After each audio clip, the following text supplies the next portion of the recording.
And is it just because I've always said to people who are like, oh, it's really hard or things are really difficult? I'm like, yeah, but when did you last market? And they're like, oh, 6 months ago. I hate to point the finger, but no shit. Yeah, You know? Do you think it's just a perception thing?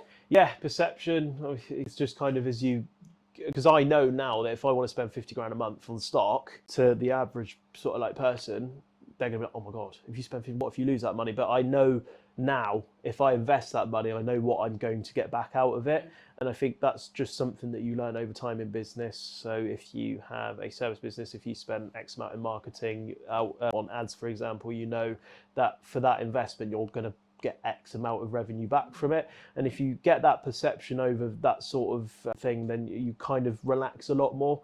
And I think my parents began to sort of relax that sort of like, right, you're not allowed to spend more than 400-500 quid on stock at a time, because they knew what I was doing was working. I think the biggest fear for them was that I'm going to spend 400 quid and blow the lot.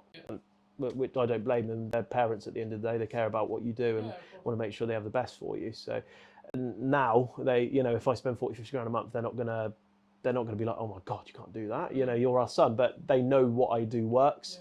And I think that's what businesses need to kind of let go of, the fact of just make sure what you do and what you spend works. So don't commit a massive amount of money on ads. I think, as I said earlier, I spent 800 to 900 quid a month on my ads to make sure they worked first, and then we upped the budget instead of blowing £2,000 a month. And that's kind of the way to go with it all, really.